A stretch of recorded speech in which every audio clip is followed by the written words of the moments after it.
I'm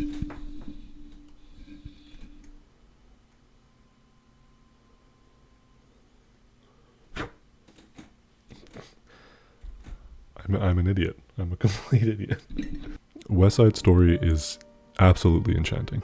For 2.5 hours, Steven Spielberg had me glued to my TV screen, eyes wide, smiling like a complete buffoon, at what may very well be the best movie musical I've ever had the pleasure of laying my eyeballs on. But real quick, let's roll it back a little bit and talk about why I think this movie needed to happen. The 1961 version of West Side Story is a movie that I so badly want to love, but I just can't quite get there. On paper, I adore the movie. A reimagining of Romeo and Juliet set in the 50s New York, exploring the race relations between America and Puerto Rican immigrants. Plus, making it a musical with some of the most iconic tracks of all time.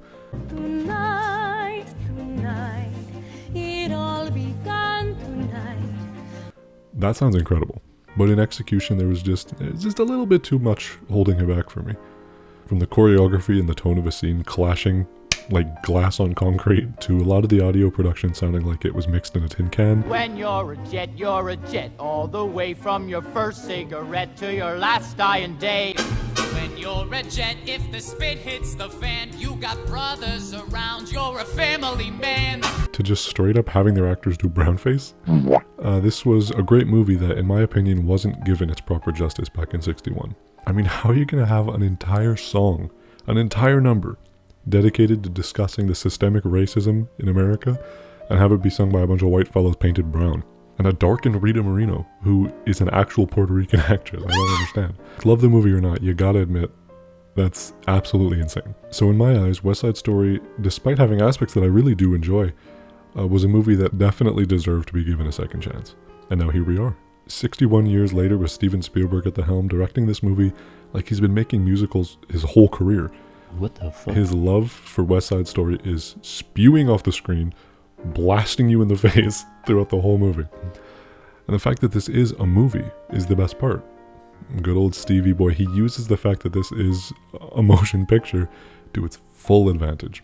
And that's what I want to start off with. I feel like some movie musicals, the original West Side Story included, kind of fall into this trap of just taking the stage show and directly translating it onto the screen, not really changing all that much to make it work better as a film. Not to knock stage productions at all, but there are a lot of limitations working on a stage that just don't apply to film. You have editing, you've got post-production, you have the ability to move the camera around. There's so much that you can do with a movie that you can't do on a stage. And Steven Spielberg takes full advantage of this to make every sequence in West Side Story 9 million times more visually interesting. He pulls off these intricately edited sequences with camera movements and blocking and everything that you could never see on a stage, and that you never saw in the 1961 version. Take a look at the original version of America. It's good. I really like the song, and the sequence has some fun choreography to it, but look right off the bat how much more visually interesting Steven Spielberg's version is, with the camera sweeping all over the place, using the environment to set up really interesting shots like this one. I think it makes so much more sense as a film to have the characters boogieing through the streets, interacting with the things that they're singing about. It's all so much more elaborate and ambitious, and it pays off incredibly well. I mean, look at the shot that I've been playing over this narration. Imagine how meticulous and precise every single aspect of this shot would have to be. It's fucking amazing. The timing of literally everybody in this scene, the actors, the camera, the music, everything, it is unbelievable. And I could not forgive myself if I did a video about West Side Story without talking about the best number in the whole show. Let's take a little gander at tonight.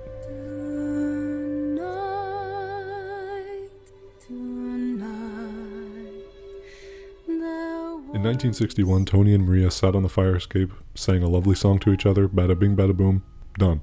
It's nice, it's cute, it's very intimate, but look at the visual language of Stevie's version. The two characters falling in love and slowly getting physically closer to each other throughout the song is incredibly effective. It's not as bombastic or elaborate as some of the other numbers in the show, but I think the way the camera slowly moves around and follows the actors around the screen, it gives the movie this amazing flow. And it makes it feel like we're dancing along with Ansel Elgort and Rachel Zegler. It's incredible. West Side Story has this fixation on movement. It'll have the characters moving around the set, or big dresses whipping around the screen, or dust kicking up in your faces, or even the camera following the characters through a scene. The movie is always moving around, whether it be elaborate dance sequences, or light just gently kind of waving across a person's face. The movie has this flow that is absolutely electric, and I cannot take my eyes off it.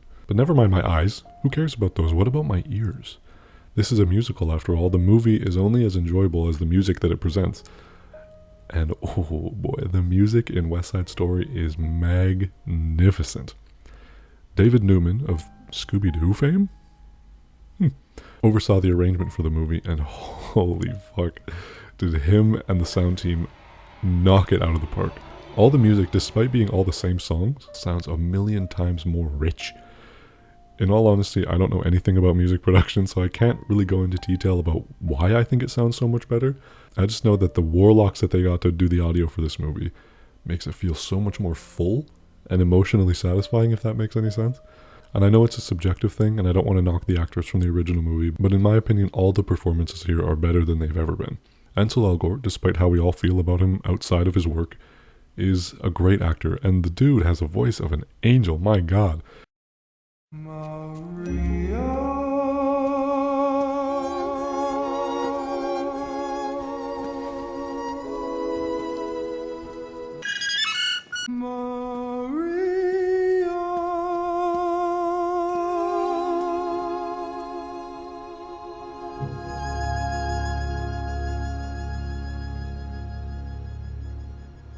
Same goes with Rachel Zegler, who made her film debut in this movie, which is insane, by the way. Your first ever film role being the lead in a Steven Spielberg movie is incredible. And oh boy did she ever deserve it. Her performance as Mariaaaa is mesmerizing. And she, like her screen lover, has one of the most heavenly voices that I've ever heard. See that pretty girl in that mirror there? Who can that attractive girl be? Such a pretty face, such a pretty dress, such a pretty smile, such a pretty feet. She brings like this charm to this character on the screen that you don't see very often. I think the scene of her getting reverse ready is the perfect example of what I mean by that. And literally everybody else too. Ariana DeBose as Anita deserves a Best Supporting Actress nom for sure.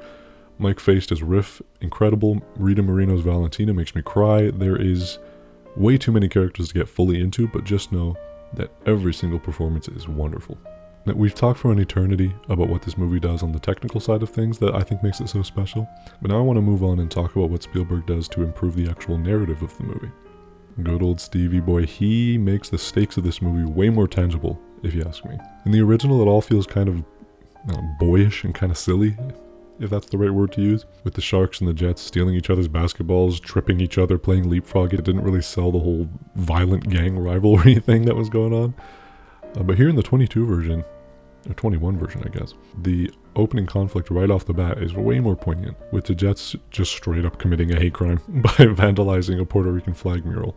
They're still doing their choreographed chases and fights, but it's a lot more effective here, with people being smacked around with lead pipes, getting trash cans tossed at their heads, or getting nailed in the ear.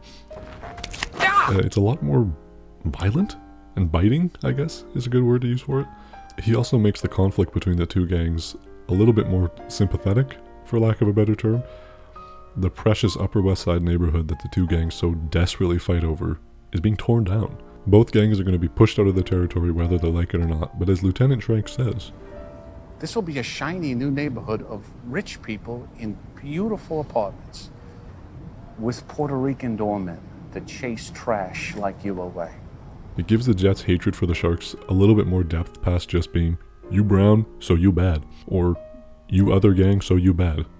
But make no mistake, the racist side of the story is it's really put on the front lines here in this one. The blatant, awful racism of the Jets is put on full display, with them running through the streets, fucking around with Puerto Rican citizens and businesses that have nothing to do with their gang conflict. Bernardo even accuses Tony of being with Mariaaaa for the sole purpose of absolving himself of racism. It's good because you can't sympathize with it, like you know obviously everything that they're doing is incredibly wrong, but at least you can see why they feel that way and why they think the way they think. It's not just the Jets though that are better developed. Steven Spielberg takes great care to develop the Puerto Rican cast way past what they were given in the original. Exploring the way they live, how they feel about America, everything is given way more screen time here. They speak in Spanish a lot too, and none of it is subtitles. It all relies on the filmmaking and Steven Spielberg's great grasp on visual language to guide your experience and understand what they're talking about. Even just little tiny things like Anita giving Mariaaaa the iconic red belt right off her own waist. Little things like that develop the characters more than a whole page of words could ever do. Bernardo specifically, and his commitment to the sharks is a lot more interesting. It's more of an obligation to him. He almost treats himself and the sharks like vigilantes. Since the cops don't protect their people, he takes it upon himself to protect the neighborhood from the jets, even if he might not want to. If he had his way, he would be back in Puerto Rico, living his life as a professional boxer, starting a family with Anita. And speaking of family, his protectiveness over Maria makes a lot more sense here. They come right out and say that their dad is 6 feet under, their mom is still in Puerto Rico. They have nobody, so he sees himself as the only one still around to take care of Maria. It's kind of sweet in a gangish, aggressive kind of way, how he really does want the best for her. Setting her up with his only non-gang friends, trying to keep her safe from Tony, who we'll get into in a second. What were you doing under there with my sister? No, Mariaaaa. And even though his methods can be a little misguided, for lack of a better term, I really do think his heart is in the right place when it comes to Maria. Now, when it comes to Maria and Tony, just like all the other things I've mentioned, they're given way more depth. Tony's reasoning for leaving the Jets isn't just, I don't really want to do this no more. In this version, he spent time in prison for almost killing a Puerto Rican kid during a rumble. In his year in prison, he reflected on himself and decided that he didn't want to be that person anymore. But I'm scared of myself, Riff. What I done to that kid? What I almost done? You gotta get over that. It's just a hair of backstory, just a little bit more sprinkling of context.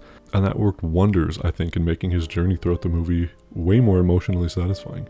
And the relationship between him and Maria is so fucking cute, dude. The chemistry between the two of them is infectious from the moment they step behind the bleachers. It feels more genuine too. They're still naive and hopeful of their relationship, but they seem kind of blinded by each other in the 61 version. Here in Spielberg's version, they are absolutely infatuated by each other, but they can still see how their relationships can cause problems, and they even acknowledge that there's a possibility it won't work. West Side Story is about as good as you can get when it comes to movie musicals. And in my eyes, it's going to stand up there next to The Thing, Suspiria, and Casino Royale as one of the greatest remakes of all time. I think my affection for this movie is pretty clear at this point. Every single aspect of the original was built upon and improved, from the tiniest little character details to the biggest dance sequences. Steven Spielberg's West Side Story is not only my favorite movie of 2021, it's also my favorite movie? No, it's my favorite movie musical, period, though. Thank you all so much for watching. Please go watch West Side Story if you haven't. Or even if you have, go watch it again. It's on Disney Plus now. Go nuts. Go watch it 1,000,000 times. That's what I'm going to do. It's truly one of the most enjoyable movie watching experiences I've ever had. And I can't wait to replace this with a real copy on 4K. In fact, I'm going to go to Amazon right now and buy one. And I suggest you do the same. Bye-bye.